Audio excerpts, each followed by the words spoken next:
It's a special playoff edition of ASCGrizzlies.com and our feature interviews with three of the key components to the ASC Volleyball program. Alicia Palmer, Lindy Mortensen, and Dominique Davis are 1 day away, Tuesday night, away from taking on the RMAC fourth place and third place contenders in the West Division. The co-champs have Pueblo for the third time this year, and Lindy, as we often hear, defeating a team 3 times in a year at any sport, it's a major challenge. If Pueblo is to put in a good showing on Tuesday night and really compete more than they have in the September and October appearances against you, what do you need to see from them? What can they do that we haven't seen in the 2 previous matches? I don't really think it matters how many times you play a team. They're a good team, and they're playing to advance in the tournament just like we are. So we expect them to play well, and just like we expect our team to be ready and play well. Like I said, they're a good team. I don't think they're going to do anything too differently than they've done a week ago, nor are we. You kind of accentuate your strengths when you get ready for a match, and we'll be ready. In Saturday's win over Colorado Mesa, Dominique had just 1 kill in the first set, but it didn't matter. There was such domination from DePriest, from Michaela. Letitia did a great job on the right side. How has the offense progressed where you can be held in check, and they were really trying to stop you, but the rest of your teammates were so solid? I don't know. I just think that's a part of the reason why we've been so successful this year. It's because we have so many power hitters, and we're just an all-around power team, and there's not just one hitter who's good, and so if I have an off game, then I know that I have 3 other players that will get the job done. Or if Tish has an off game, it doesn't just rely on one person, and so I think that's what's really great about this team. We're just really deep in all positions, and it really helps. AJ, you've been around for 4 years, and you've watched the progression of players like Dominique. You think back to when she first arrived on campus. Her mom did a lot of the talking on her recruiting visit. You didn't get the full personality that Dominique offers. Looking at how she's improved as a player, and during that visit when she was kind of low-key, how impressed are you with how she's developed as a player and become such a key captain for this team? Well, on Dom's recruiting trip, she was very quiet. Like you said, her mom did most of the talking. I thought she was going to be this quiet, reserved girl.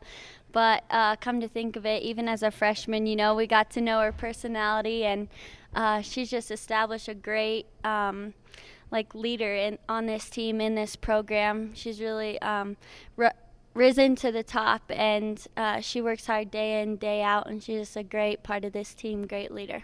So what were you doing? Was it more of a study session for you on that first recruiting visit? AJ was hosting you, so take me back through those moments when you were kind of being reserved. Well, I don't know. It was just a new environment, and I was just nervous, in all honesty. And so I just came with my mom, and like all moms, they talk a lot. And so I let her handle all of that, And I guess I don't know, I kind of tricked all the girls into thinking that I was quiet because that first day, I guess, at camp, they knew that I wasn't like that. But I don't know. I just wanted to, keep it kind of reserved and then just surprise them. Personalities have really played a major part in this year's team. The attitudes are so enjoyable to be around.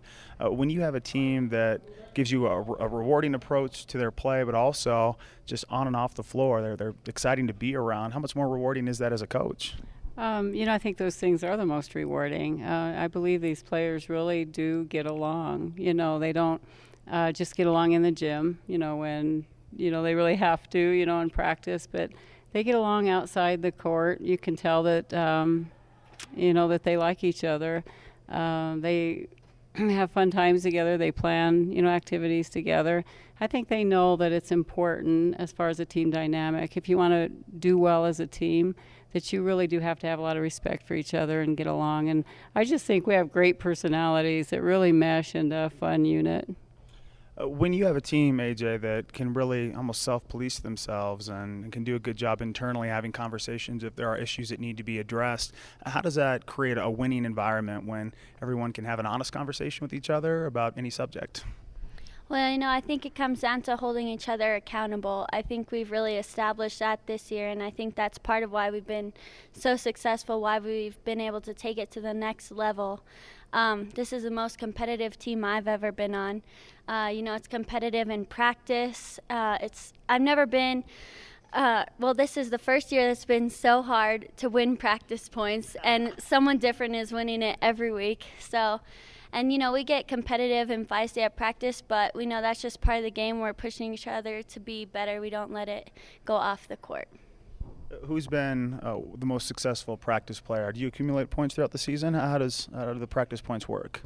We do. We score almost every game-like drill. The kids individually score points if they win the drill. What we do is we keep it through the season, so we keep a cumulative record, and that's how we rank our players every Monday. And then through the week, they can score points. So they start back at 0 on Monday, but they keep a record from weeks past because just so they can see how they're ranked. It's interesting. Every year, it seems like our more fundamentally sound players will rise to the top of that ladder, and that's how we are now. Our top 8 and 9 players are at the top of our practice point ladder. Well, and it makes sense. I mean, the consistency we see in practice, we tend to see in matches, especially Saturdays against Mesa. The hitting percentage was above 20% in every single match, and really there was just a dominating presence in front of the net. Where do you feel like the team is at offensively and passing heading into this match on Tuesday, a game that could allow you to sneak to the semifinals in Kearney or Denver?